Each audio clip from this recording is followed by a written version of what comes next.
Kali ini saya ingin membahas, ada yang bertanya kepada saya perihal gaya nih. Dia bertanya apakah hal itu diperbolehkan di dalam fikih ataupun diharamkan. Sebelumnya mohon maaf sekali ya jika didengar akan apa yang saya jelaskan misalkan agak sedikit tabu begitu ya, karena saya membahas hal yang seperti inilah gitu, yang mana bagi sebagian orang mungkin hal ini cukup tabu didengar. Kita itu diatur oleh aturan agama ya, diatur oleh fikih, sehingga tidak ada kehamhaman lagi gitu bagi kita yang belum mengetahui apakah ini diperbolehkan atau tidaknya. Nah, jadi ada yang bertanya sekali lagi kepada saya, apakah diperbolehkan di dalam Islam jika suami istri itu melakukan hubungan seksualitas dengan menggunakan gaya 69? Jika yang udah berumah tangga lama mungkin udah pada paham ya apa itu gaya 69.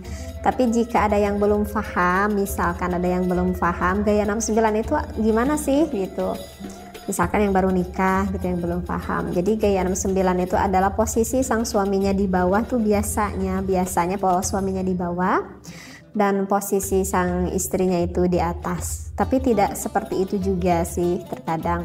Jadi intinya dari gaya 69 itu adalah apakah boleh sang suami itu maaf sampai menjilati ataupun menghisap klitoris sang istrinya, dan ketika melakukan hubungan itu sebaliknya sang istri pun maaf sekali ya dengan bahasa yang saya sampaikan, sampai mengulum Mr. P suaminya. Nah, itu adalah yang dikatakan dengan gaya 69. Jadi saling mencium, saling menghisap, saling menjilat di area vitalnya lah, istilahnya seperti itu.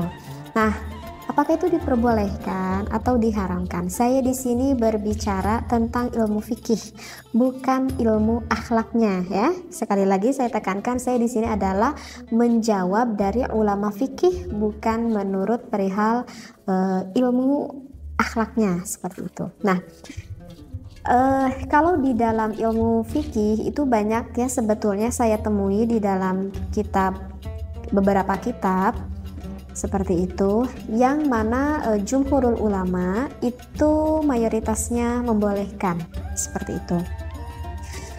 Dalil Al-Qur'annya kenapa dibolehkan tertera ada di dalam surat Al-Baqarah ya, pada ayat 223.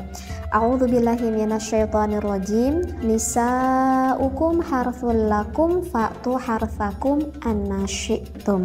Wallahu a'lam bil muradi. Jadi kan di lafaz itu dikatakan nisa'ukum. Nah, gitu kan. Wanita ataupun istri kamu itu adalah harthul lakum, adalah sawah ladang bagimu. Artinya sawah ladang suami. Fa'tu, maka datangilah gitu ya. Harthakum, ladangmu itu anna syi'tum. Nah, di sana itu ada lafaz anna syi'tum. Kalau kita lihat di tafsirnya, lafaz anna syi'tum itu bermakna aimin aina syi'tum. Jadi bermakna artinya aimin aina syi'tum itu kita boleh melakukan di mana saja, seperti itu. Artinya ya di tempat yang diinginkan oleh suami dan juga istri. Kemudian wa mata syi'tum, maknanya itu adalah wa mata syi'tum, kapan saja jika suami dan istri menghendaki boleh dilakukan. Kemudian kaifa syi'tum, dan nah ini kaifa syi'tum, bagaimana saja sesuai kehendak yang kalian sukai, artinya sesuai kehendak yang disukai oleh istri dan juga suami kamu.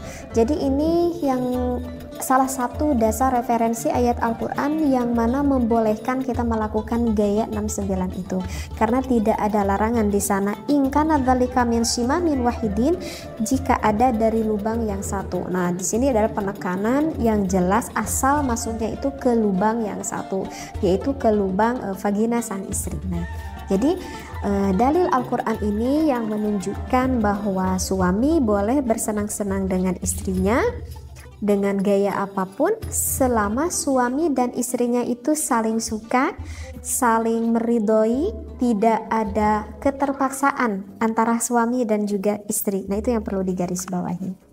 Nah, kemudian saya akan membacakan dari referensi kitabnya ya, berdasarkan dari dalil Al-Quran. Sekarang dari referensi kitabnya. Di sini dikatakan wattafaqal fuqaha'u, sepakat nih para ulama ahli fikih ala annal jima'a, atas melakukan jima, yahrumu diharamkan fi halataini, dari kedua keadaan. Ada dua hal yang gak boleh dilakukan berhubungan intim, itu adalah fid duburi, jika suami memasukkan ke lubang belakang ataupun lubang duburnya, wafil haidi, ataupun memasukkan milik suami kepada istrinya ketika istrinya itu sedang berada di dalam keadaan haid. Nah itu juga yang diharamkan ya, udah jumhurul ulama, itu udah sepakat seluruh ulama. Wa amma masiwahuma, wa amma dan adapun sesuatu masiwahuma selain dari keadaan dua tadi, yaitu yang dubur dan juga haid, faqad ikhtalafu fihi, maka sesungguhnya itu berbeda pendapat ulama. Oleh karena itu kan saya katakan ini adalah menurut pandangan ilmu fikih, bukan menurut pandangan ilmu akhlak. Faqad qala asy-syekh Zainuddin bin Abdul Azizi Al-Malibari fi Fathul Mu'in, berkata asy-syekh Zainuddin bin Abdul Aziz Al-Malibari di dalam kitab Fathul Mu'in. Di sana kalau para santri ini udah populer kitab Fathul Mu'in ya. Jadi itu kitab fikih yang banyak sekali dipelajari di pesantren-pesantren. Nah, bagi yang pernah ngaji kitab Fathul Mu'in, di sana kita akan menemui faslun fil kafaah ya. Di sana kita akan menemui faslun fil kafaah, bisa dibuka lagi referensi kitabnya. Kemudian kita lihat agak ke bawahnya itu ada tatimatun ya. Ada tatimatun, di sini ada pembahasan yang mengatakan seperti ini. Jadi di dalam tatimatun itu yang membahas fi bayani ba'di adabin nikah ya, di dalam menjelaskan sebagian adab-adaban tentang nikah. Nah, ada yang dikatakan oleh Syekh Zainuddin, referensinya seperti ini. Ya juzu, diperbolehkan lizauji, bagi suami, kullu tamattu'in, boleh sang suami bersenang-senang ya, boleh suami bersenang-senang minha, dari istrinya, bima siwa halqati duburiha, selain ataupun kecuali dengan sesuatu yang berada di lubang duburnya, lubang dubur sang istri, dari lubang belakang. Nah itu nggak boleh.